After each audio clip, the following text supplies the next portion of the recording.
Dmitry Orlov, привет. Gasparin Orlov. This is Piero and Giorgio. I'm very, very happy to speak to you today. You're in the East Coast today. Yes, I am. Your book, Five Stages of Collapse, which is translated in Les cinq stades de l'effondrement, is coming out in France, in French. I think certainly the readers which don't know you would like to know a little bit about yourself. Can you tell us a little bit what's your background? You were born in the Soviet Union, right? Yes, I was born in the Soviet Union. I grew up there. We left the Soviet Union in the mid-70s as part of a very strange deal between the USSR and the United States. I like to call it the brain for grain deal.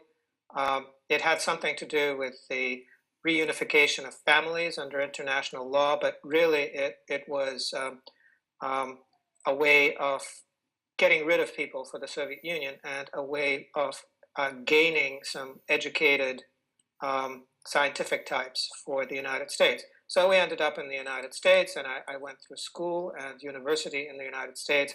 I worked in high energy physics, and then I went into internet. And during this time, starting in 1989, I started going back to Russia for periods of time. And I had family there, I had friends there, I did business there for a little while.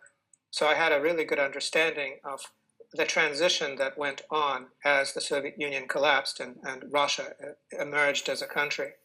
And so all of my writing was initially inspired by what I saw during this transition period.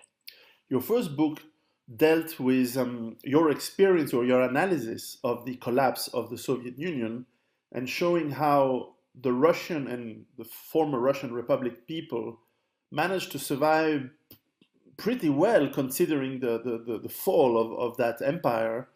And you compared that with the state of Western world, especially the United States, and how and your book showed how unprepared North Americans in general, but Westerners as well, are to that collapse. How did that thought and analysis bring you to write the other book, The Five Stages of Collapse? Yes, well, the initial inspiration was basically coming back to the United States after an extended visit to Russia, watching the collapse work itself out. This was in the mid-90s, which was a very chaotic period in Russian history. And coming to the United States and having this sudden realization that this is going to happen here too. It's just a question of timing. It might lag by a decade or two, but it's going to happen here too.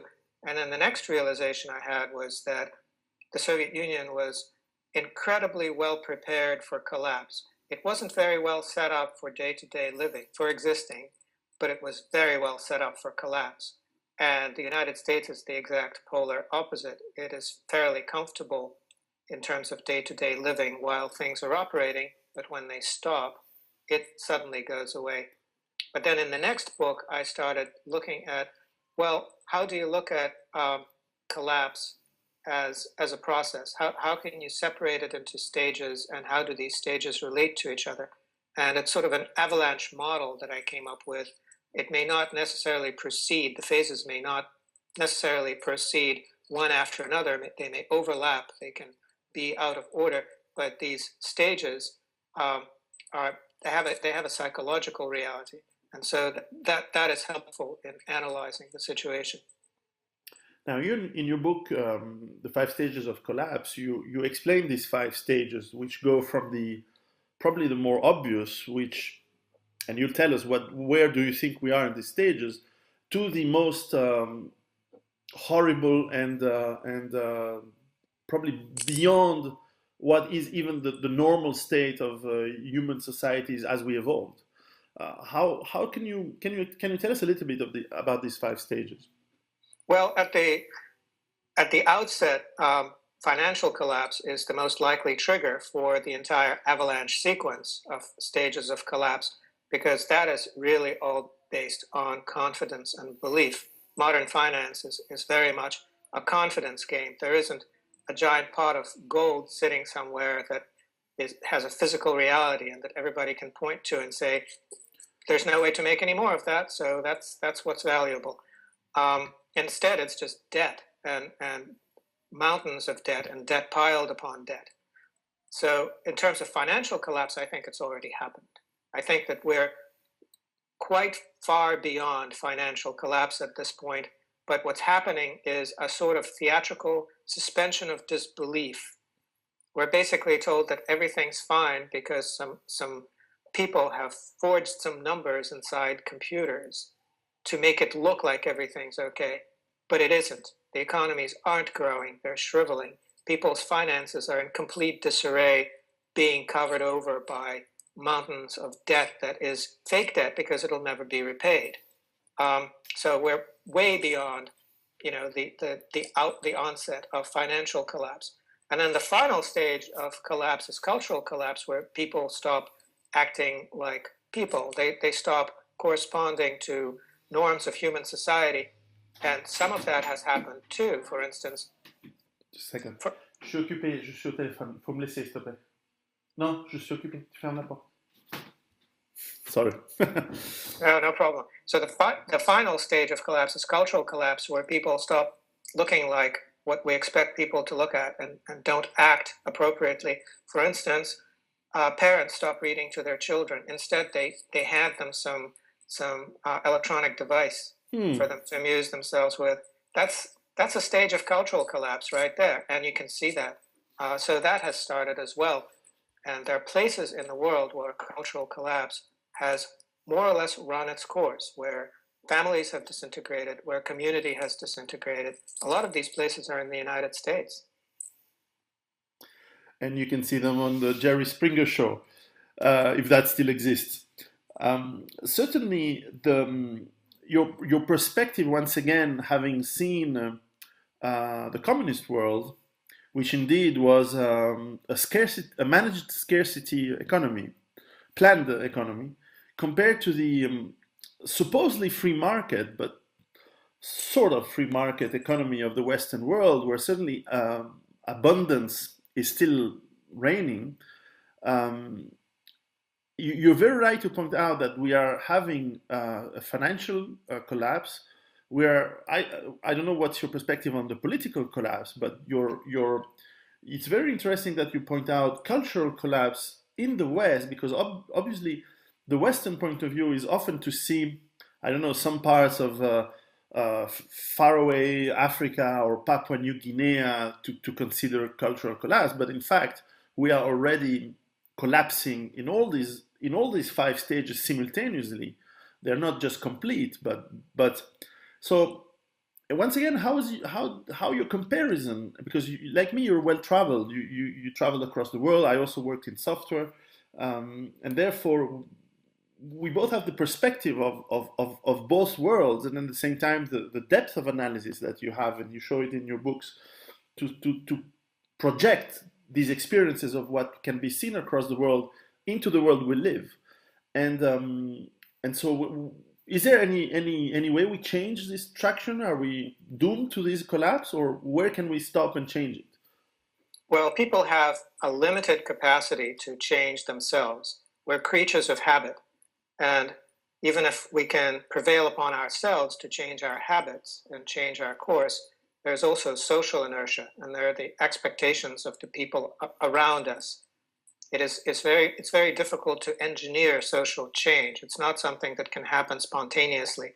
Convincing people that they need to change, actually appealing to reason, is not even a useful approach in a lot of ways. What you have to do instead is appeal to people's emotions and to their physical habits, and a lot of that has to do with taking them out of their physical environment. And those things are very difficult to engineer. Now, as collapses happen in society, how fast? I know no one can really answer when it's going to happen, but how fast does one go from one stage to another? Well, financial collapse can be instantaneous. That can be within one news cycle. it basically at this point can happen at the speed of light. Um, Political collapse can take a really, really long time because political bodies of various kinds have virtually unlimited abilities to live as zombies. They pretend that they're alive even though they're not. They pretend to legislate. They pretend to make decisions, and none of it happens. Usually, it all kind of becomes a ridiculous farce when it turns out that they can't pay the phone bills, like, or they can't keep the lights on for the cameras. That's the point. It's the electricity that turns off a political system, not anything else. In terms of commercial collapse, things can be rather sudden disruptions that are temporary. A few weeks later, become more or less permanent because supply chains break down, and there's a lag time in the delivery of just-in-time goods. And a disruption can take a really long time to work its way through the system. And as disruptions multiply, sometimes the process becomes irreversible because the financial structures that underpin those supply lines can no longer be restored. Something goes bankrupt, it can't be unbankrupted in any reasonable way. And social and cultural collapse, they eat away slowly. It's like water eating away at rock. People don't even know that it's happening. Mm. From your experience, from your family and friends and business partners in the Soviet Union going into collapse, how did these 5 stages link together, and where did it stop, and why did it stop where it stopped? Well, before collapse, the way you can tell that something strange is happening is there's a lot of talk and no action. Nothing useful is happening, but there's an incredible amount of very intense discussion that goes nowhere. That's the pre-collapse condition. And then the post-collapse condition is nobody has any time to talk to anyone. Everybody is just ignoring all of that and concentrating on where they're going to get a thing that will allow them to get the next thing that they need to get the next thing. Everything becomes a logistical nightmare. So you have to get vodka so you can exchange it for gasoline so you can drive to get food, things like that, you know? Things that were simple before collapse suddenly become incredibly intricate and complicated with many moving parts. So that's how society shifts. That's how you can tell that, you know, collapse has happened. And however, the social collapse didn't happen in the former Soviet Union as it collapsed. What kept it together to the point where today it's back as a significant economic power? Well, the Soviet collapse was not a full-on collapse. What collapsed was the Soviet Union and the Soviet economy, but Russian society turned out to be extremely resilient in a lot of ways. A lot of that was sort of inadvertent. So the society didn't offer a lot of choices for people. So society was static. People didn't tend to move around a lot. So everybody knew each other.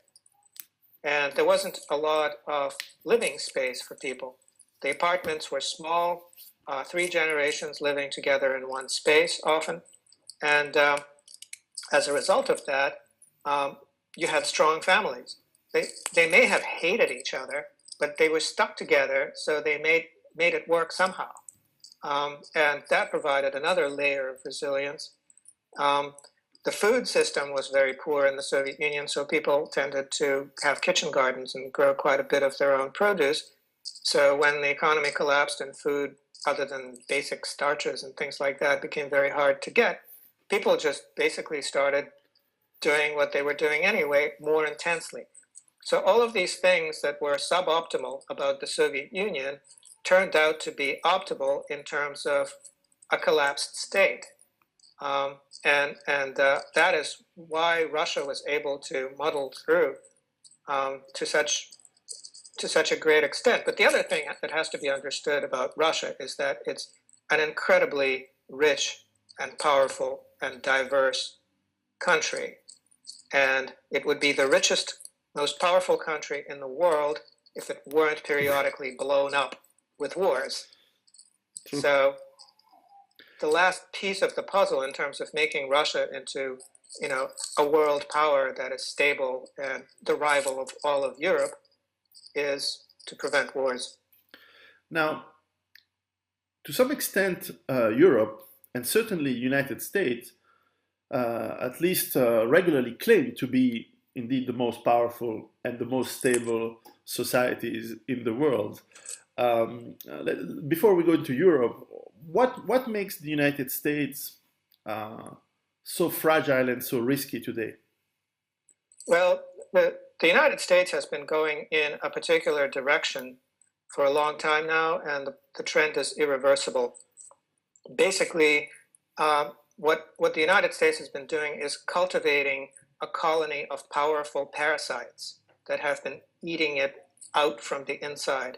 So if you compare a normal country to the United States, in a normal country, in a normal economy, the basics, the staples, what you need to survive, such as housing, medical care, education, access to a legal system that can defend your rights, communications, transportation, all of those things are reasonably priced so that people can afford them. Luxuries, such as a wardrobe full of clothing that you might wear once, hundreds of shoes, lots of electronic gadgets that you don't necessarily need, vacations, all of that sort of stuff is priced as luxuries. Mm-hmm. But if you look at the United States, it's a completely upside down economy. So you pay ridiculous amounts of money for things like internet access, which is mostly very poor quality. You pay for transportation because there's no public transportation, so everybody has to own a car. And there's an entire racket wrapped around with lots of fraud around the car industry, the automotive industry. The medical industry is another area of fraud. Just basically everything that is a necessity. Education is part of that. Everything that people need is priced basically using monopoly pricing because it's been relinquished to some special interest group. But all of the luxuries, everything that people can use to spoil themselves, to rack up credit card debt and things like that, is priced very cheaply, very reasonably. So a system like that can perpetuate itself for a long time, but what it's really eating is basically it's carving up and eating its own buttocks. To give you a very basic metaphor, it's eating its thighs. Eventually, it won't be able to walk. And in that, you linked very much with the writings of Kunstler, of Michael Greer, and Martinson, and very others that show this convergence, and my books too, at Modesty. But we show this convergence of problems in a more and more finite space and time, with depletion of resources, in a political inability to look at the bigger picture and beyond the elections of the day, and more wild migrations of people who want to come and eat as well, and take whatever spoils there are, if not pure conquest. And yeah, there's no way we can avoid these collapses. What about Europe? You've probably traveled in Europe as well, in Western Europe as well. We right now are in a visible crisis with a disconnect between what people fear and want, and the political class who is in their own. Actually, I believe the European Union looks a lot like the Soviet Union, just with more goods. But where do you see Europe going in the next months or years?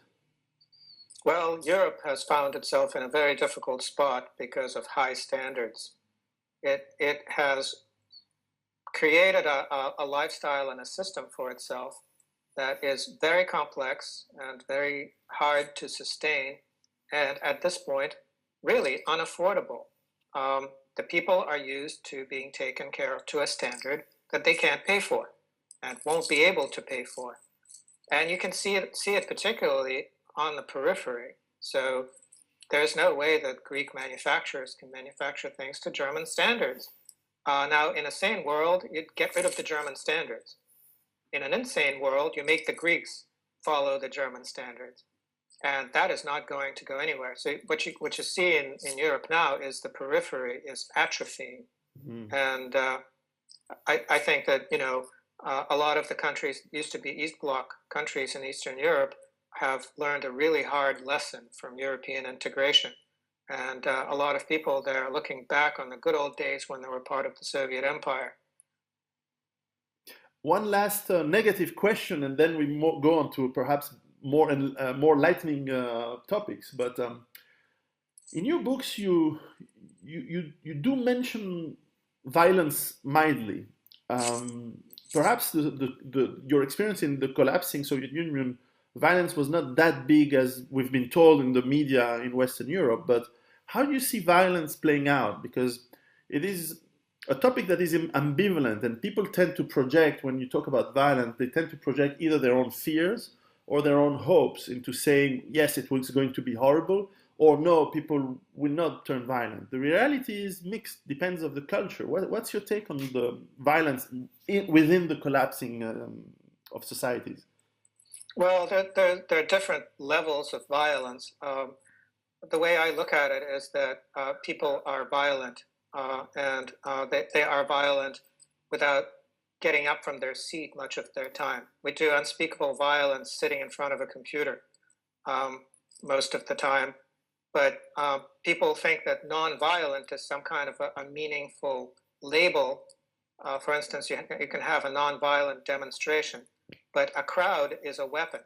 A crowd blocking access to a public building is using the threat of violence to itself. It's like a man holding a gun to his own head. Just because he hasn't pulled the trigger yet doesn't mean that he's not using violence. There are two types of violence. Slavoj Žižek wrote an entire book about it. There's the subjective violence, which is somebody hitting you on the head, and then there's objective violence, which is systemic. It's integrated into a system, and it works using the threat of violence more than violence by itself. So we live in a world where we're continuously threatened with violence, and it controls our behavior. And that is the violence that we should pay attention to, not the sporadic getting hit with a brick on the head, which is, traumatic, but not as dangerous, it turns out, as the everyday violence that limits our behavior and restricts our options within society. So obviously, having been raised in the Soviet Union, you've learned a little bit of Marxist theory, and probably being a grown up, you know what part is applicable and what part is smart and what part is nonsense.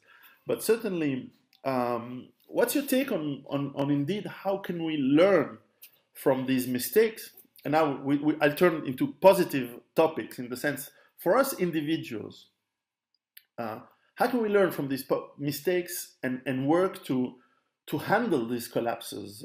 First of all, for us and our families, because that's what I focus my books on, and I'd like to have your take on how we can make it. What's the thing to succeed here?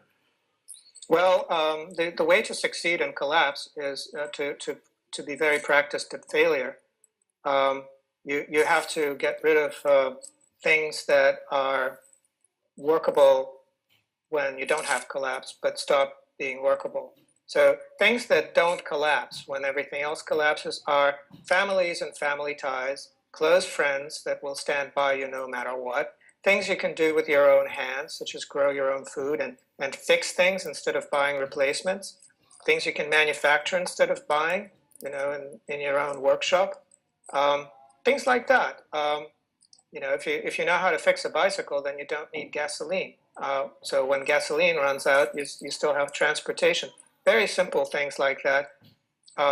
Collapse brings on poverty. So you have to practice at being poor. Rich people are really hopeless at being poor. They just don't have the skills. So if you want to survive collapse, you know, pretend that you don't have any money, and live that way, and practice. Being poor takes practice. Associate with people who are disadvantaged now, because then you'll know how to deal with disadvantaged people. And when everybody around you is disadvantaged, it's a very poor time to get the social skills that are required for that sort of interaction. So those are very basic things that people can do. That none of them are attractive. You know, collapse, as I keep pointing out, is a faulty product. It cannot be sold. It's ridiculous to try to advertise it. But then we don't have much choice. We have no choice at all.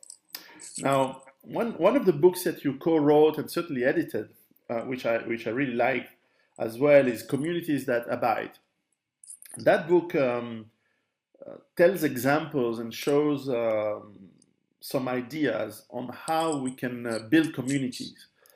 Tell us a little bit, how does that fit with the 5 levels of collapse as a way to perhaps not turn it back completely, but certainly to stop the level of collapse somewhere? Well, I looked at communities that avoided social and cultural collapse, even as everything fell apart all around them repeatedly. And they are not the most attractive role models for us. In fact, you know, enlightened, liberal-minded Europeans tend to kind of go into shock when I point out that this is what it looks like. Look at that. So these are Anabaptist groups, Mennonites, that fled, you know, the wars that followed Reformation and settled in various wild places on the new continent, and are there to this day, thriving, having lots of children, gobbling up farmland. And they're gypsies. That's another example. And they have persisted for a millennium or more, ever since their exodus from India way back when. And I looked at their social structures and their coping mechanisms. They're very similar. So when I realized that, I thought, there's a mechanism here. It's not about the specific culture, it's about cultural mechanisms. So if you can draw parallels between gypsies and very religious Anabaptists, there's something going on here. There's a very strong similarity at a functional level. And then I looked at some other groups, like everyone's favorite group, the Taliban, for instance. They're really Pashtun tribesmen. Yeah. The Taliban they're basically Pashtuns. Pashtuns are one of the largest ethnic groups on the planet. They're also one of the oldest, and they're also completely indestructible.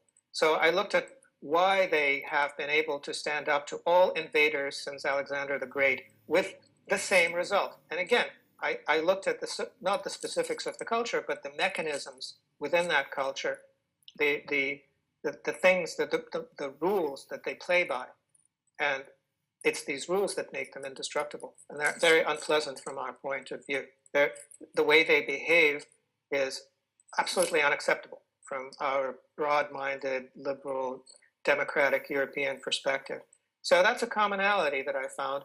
And I wrote a book about it, and people have contributed some chapters to it. So it turned out to be a very interesting text. But in terms of a practical guide, completely useless because people go into shock. Yes. So the next book that I'm working on, I'm the editor, the author is a New Zealander, Rob O'Grady. That book should be coming out next year, is a completely different approach on the same subject. It's called The Power of 150, and it's all about organizing small groups, Dunbar number-sized groups, which is an approach that should be very pleasing to democratic-minded, liberal, enlightened people. We'll see if any of those still exist in a few years. I think there'll still be a few. A few. Now, French readers will read 5 stages of collapse: French, Quebec, Belgian, Swiss. What would be your message to them? If you speak a bit of French, right? Ah oui, je parle français. On aurait pu la faire en français, cette interview. La prochaine. The next one. My French is not that good. We'll do the next one in French.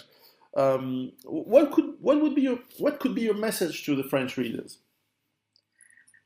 Probably the same message as to the English readers. I would stress something that I don't stress with the English language readers. You see, the English mindset is such that under no circumstances should you ever, quote unquote, go native. There are the English people, and then there are the locals, and you don't interbreed with them if you can help it at all. And they can be sort of your friends, but they're not English, so they're not really your friends. Yeah, that's not the French way. That is not the French way. So the French are, and the entire Francophone world is much more integrated, culturally and racially, and in terms of surviving collapse, we need to get our lessons from people and societies that are less fortunate, because we will be less fortunate. So the less fortunate ones are the ones we learn from. So immigrant groups in our midst and various societies that have been disrupted in the past are our role models for moving forward. And the Francophone world is much closer to that edge than the English, who are very, very standoffish. No, this is us, and those people over there, they're not us at all. So that is something to stress. The French do have the ability to go native that the English speakers almost entirely lack. Would that mean a complete overhaul by necessity or by force of the local culture? Not necessarily. Cultures can coexist. They're like codes. Just like I can speak Russian and then I can speak English and then I can speak a bit of French or German. With those languages come certain mindsets, certain rules of behavior, down to how you shake hands and various things like that, how people look at each other. All of those things can coexist. And people who live in very diverse societies do this code switching all the time. So you can have, a person who speaks French the way Académie Française says that you need to, one moment, and then out on the street sounds like somebody out on the street, and that's typical, and it can go on for a really long time. That's something very Russian as well. I'm not sure if it's typically Russian. Russia is a very culturally integrated place. That is the kind of the Soviet legacy. There was one education system, everybody learned the same thing. And now there's a big emphasis on standards. Everybody now is well-spoken and polite. And swearing is illegal. Russia is a very strange place. It can outlaw swearing, and it actually works. So Russia is a very homogenous place, strangely homogenous. I have friends from 11 time zones away from where I was born, and you couldn't tell the difference. Interesting what empires can do. What's your advice? My books talk about how individuals can prepare, and they lead to communities as well, because I think we all agree that eventually, if you're alone, it's meaningless. You have to be part of a community, and indeed, I agree with what you made. The number is the ideal, and I don't know if you know, but Romans. My wife is an urban planner, and she was telling me that the urban planners of Rome had this theory that no city should be above 30,000 people, because that's the ideal size where you can feed it from one day away, surrounding agricultural lands, but also that's the size beyond which the local state cannot be autonomous anymore. And obviously they didn't follow that because Rome was more of above 1 million people. Now, as individuals, you touch this in 5 stages of collapse. What can we do? I mean, you eventually you mentioned some of that, but in terms of autonomy, where do you see us starting? The garden, the water. You yourself live in a boat, right? You have this boat which you can travel. We hope to have you in Europe with that boat one day. How do you work that autonomy? first of all, mindset. How can you force yourself into that? Well, the boat is actually what's called a life hack. It's a trick you can use it's a transformative trick. Most people are locked into what I call the iron triangle. They have a house to live in. That house costs them money. Most people can't afford to buy a house, and they aren't allowed to build their own shelter. So they buy it on credit and can only live there while they're paying for it. So really, they're borrowing it from the government in one way or another. And to pay for it, they have to have a job. And so you have the house and the job, but you can't work where you live most of the time. So you need a car too. So that's the iron triangle. You have the house, the car, and the job. And most people just basically move between the house and the job. And to break out of it, you have to get rid of the house. Yeah, So you could add antidepressive drugs to cope with all that. Well, yes, there are lots of other things that compulsive shopping or other compulsions, because people who are imprisoned in that iron triangle generally aren't happy people, as a rule. They complain constantly. There's a fourth institution called the bar, where they go to complain after work, which is essential for a lot of them. But if you get a boat, right, you can get rid of the house. But then you find out that if you have a job, then you don't have time to go sailing, because sailing is something that doesn't work with set schedules. You sail when the wind blows and when the tide is in the right direction, which doesn't coincide with work schedules. So you have to get rid of the job. And then, of course, you're sailing around and can't put a car on a boat. So you have to get rid of the car. Mm-hmm. So there goes the entire iron triangle. So you have a place to live, you have a place to work, because you can work on the boat as long as you have an internet connection, and you don't need a car because you can sail around. You have transportation. So the boat encapsulates all three and gets rid of all three. Yeah, it's a good solution. It's the solution that I found. I hope that other people find other solutions, because not everybody can live on a boat. And it's restricted in some ways. See, I live in a farm. That's my way to get out of this triangle, is to live in a farm, work my garden every day, and in the winter I write my next book, because I have nothing to do in the winter. And that's almost perfect. Yeah, that's another very good solution. What? When are we seeing you in France? I don't know. I don't have any plans at the moment. But I would like to come to France. We should organize something. I will probably be spending a lot more time in Russia, so getting to Paris from St. Petersburg is a lot easier. Oh yes, we should organize something like that. Mm-hmm. Dmitry, spasibo, thank you very much, and I hope we'll do this again very soon. Certainly, thank you very much. You're welcome.